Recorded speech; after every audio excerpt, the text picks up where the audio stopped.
रीमा नाम की एक चुड़ैल थी जो अपने बड़े से भूतिया घर में रहती थी। एक दिन उससे मिलने एक पुरानी चुड़ैल दोस्त कल्लो आती है, पर असल में कल्लो और रीमा दोस्त कम दोस्त के रूप में एक दूसरे की दुश्मन ज्यादा लगती हैं। अरे आओ आओ कल्लो, बताओ कैसे आना हुआ? रीमा, तुम तो जानती ही होगी कि अगले हफ्ते मेरा जन्मदिन है और मैंने इस बार अपने जन्मदिन पर एक बहुत बड़ी पार्टी रखी है। दूर दूर से बहुत सारे भूत और चुड़ैलों को बुलाया है।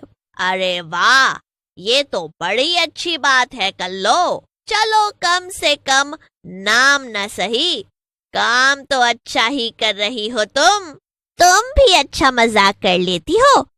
वैसे तुम्हें पता है क्या, इस बार मेरी पार्टी में चीफ गेस्ट कौन है? खुद डायन आ रही हैं। क्या? डायन तुम्हारी पार्टी में आने के लिए कैसे मान गई भला? अब मैं हूँ ही इतनी खास। वैसे वहां पर सिर्फ अमीर भूत चुड़ैले अच्छे अच्छे कपड़े पहन कर आएंगे, और अगर तुम्हारे पास अच्छे कपड़े ना हो तो तुम ना भी आओ। ये सुनकर रीमा चुड़ैल को बड़ा गुस्सा आता है, लेकिन वो अपना गुस्सा छिपा लेती है और हंसते हुए कल्लो चुड़ैल से कहती है, क्या तुम भी कल्लो कैसी बातें कर रही हो? अरे तुम देखना, मैं ऐसी ड्रेस पहनकर पार्टी में आऊंगी कि सब डायन को नहीं बल्कि मुझे देखेंगे। क्या? क्या सच में? ऐसा क्या पहनने वाली हो तुम? कल्लो चुड़ैल तो चली जाती है, मगर रीमा सोच में पड़ जाती है। हे भगवान, अब मैं क्या करूं? मैंने तो उस कल्लो चुड़ैल के सामने कितनी बड़ी बड़ी फेंक दी। अब मैं कहां से लाऊंगी ऐसे कपड़े जिन्हें देखकर सब दंग रह जाएं? मेरे पास तो ऐसा कुछ भी नहीं है। रीमा परेशान होने लगती है और फिर अपनी अलमारी के कपड़े खोजने लगती है। यहाँ तो कुछ भी नहीं है, एक भी कपड़ा पहनने लायक नहीं है। एक काम करती हूँ, बाजार जाकर देखती हूँ, वहां जो भी कपड़ा मुझे अच्छा लगेगा मैं दुकानदार से छीन लूंगी। ये सोचकर रीमा बाजार की तरफ चल देती है, मगर बहुत देर ढूंढने के बाद भी चुड़ैल को अच्छे कपड़े नहीं मिलते। ओफो, अब मैं क्या करूं? ये सब तो कितने आम और मामूली कपड़े हैं, कुछ भी नया नहीं है यहाँ पर। अरे मुझे तो ऐसा तड़कता फड़कता चाहिए जो डायन के कपड़ों से भी ज्यादा डरावना हो, जिसे देखकर सब दंग रह जाएं। रीमा चुड़ैल ये सब सोचते सोचते एक पेड़ के नीचे बैठ जाती है, पर तभी थोड़ी दूर से बैंड बाजे की आवाज सुनाई देती है।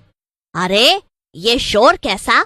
ऐसा लगता है पास में ही किसी इंसान की शादी हो रही है। रीमा चुड़ैल शादी में घुस जाती है और तभी उसे होटल के अंदर एक कमरा दिखाई देता है। लगता है ये दुल्हन का कमरा है। चलो अंदर चलकर देखती हूँ कि क्या हो रहा है। रीमा अंदर घुस जाती है और दुल्हन को तैयार होता हुआ देखने लगती है। बचाओ, ये तो चुड़ैल है, तुम यहाँ अंदर कैसे आ गई? अरे अरे, ए लड़की, चिल्लाना बंद कर। मैं तो बस यहाँ घूमने फिरने आई थी, मुझे ये कमरा दिखा तो अंदर चली आई। ओह अच्छा, तो तुम यहाँ से मुझे बिना मारे चली जाओगी? रीमा चुड़ैल दुल्हन के लहंगे को ध्यान से देखती है और उसे उसका लहंगा बड़ा ही अलग और सुंदर लगता है। तेरा ये लहंगा तो बड़ा ही सुंदर लग रहा है। ये? हाँ, है ना सुंदर? मेरा ये सुंदर लहंगा तो शहर की मशहूर पारुल दर्जी ने सिला है।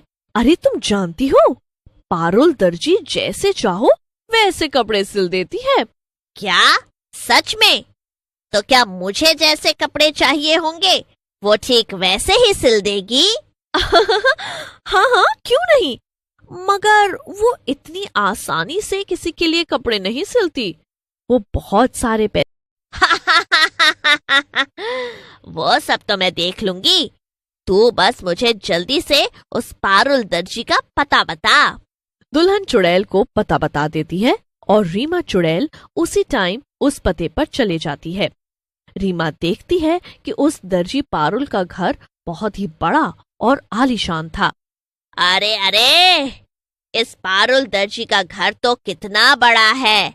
लगता है कि ये सच में बहुत मशहूर और अमीर है। अब मेरे पास पैसे तो नहीं, तो मुझे इसे डरा धमकाकर ही अपनी ड्रेस बनवानी पड़ेगी। रीमा चुड़ैल सीधा पारुल दर्जी के घर में अंदर जाती है और उसे ढूंढने लगती है। थोड़ा ढूंढने के बाद रीमा को पारुल अपने कमरे में मिलती है। पारुल एक चुड़ैल को अपने घर में देखकर बहुत डर जाती है। पारुल इससे आगे कुछ और बोलती उससे पहले ही रीमा चुड़ैल अपने जादू से पारुल को बेहोश कर देती है और उसे उठाकर अपने भूतिया घर ले जाती है। रीमा पारुल को एक कुर्सी पर बिठाकर उसे बांध देती है और पारुल के होश में आने का इंतजार करने लगती है। पारुल को सीधा अगले दिन सुबह ही होश आता है। जब वो उठती है तो खुद को इतने डरावने से घर में देखकर डर जाती है और जोर जोर से चिल्लाने लगती है। अरे अरे, चिल्लाना बंद कर। मैं तुझे यहाँ एक खास काम से लाई हूँ। मैं चाहती हूँ कि तुम मेरे लिए एक ड्रेस सिलो। क्या? पर मेरा सिलने का सारा सामान मेरे घर पर है। वो सब मैं ले आऊंगी, उसकी चिंता मत करो। मगर बस मुझे एक ऐसी ड्रेस चाहिए जिसे देखकर सब दंग रह जाएं। तुम्हें वो किस रंग की चाहिए ये सब, तभी तुम्हें ड्रेस सिल पाऊंगी। अच्छा ठीक है, वैसे तुम्हें इस सब में कितना वक्त लगेगा? ड्रेस बनाने में कम से कम 2 हफ्ते लगेंगे।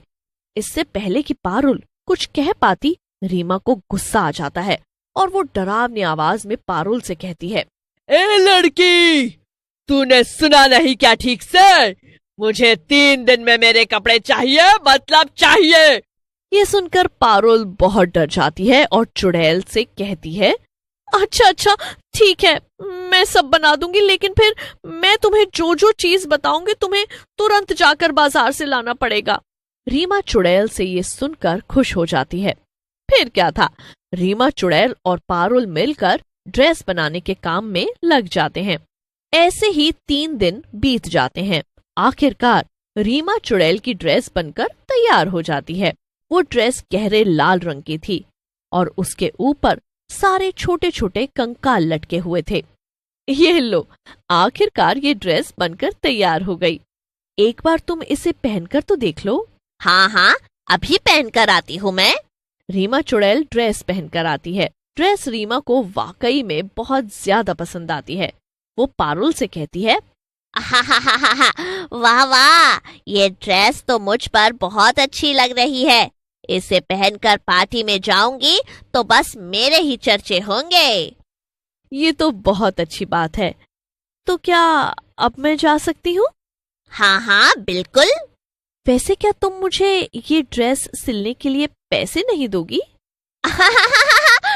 पैसे तो मेरे पास नहीं है, पर अगर तुम चाहो तो मैं तुम्हें अपने साथ उस भूतों की पार्टी में ले जा सकती हूँ। वहाँ कई सारे भूत और चुड़ैल आएंगे। तुम्हें उनसे मिलकर बड़ा मजा आएगा। क्या? नहीं, मुझे नहीं जाना। मेरी जान बच गई, वही क्या कम है। मैं तो मजाक कर रही थी, मुझे कोई पैसे वैसे नहीं चाहिए। पारुल जल्दी से रीमा चुड़ैल के घर से 9-2-11 हो जाती है और इधर रीमा चुड़ैल पार्टी में जाने के लिए अपनी ड्रेस पहनकर और बहुत ही डरावना मेकअप करके रेडी हो जाती है। अब उस कल्लू चुड़ैल की पार्टी में मुझसे ज्यादा अच्छा और डरावना कोई नहीं लगने वाला, वो डायन भी नहीं। और सचमुच ऐसा ही होता है। पार्टी में सभी लोग सिर्फ रीमा को ही देखते रह जाते हैं और उसकी ड्रेस की ही वाह करते हैं। और ये सब देखकर कल्लू चुड़ैल जलकर राख हो जाती है। और ऐसे रीमा चुड़ैल ने अपने कपड़े सिलवाए और पार्टी की शान बन गई।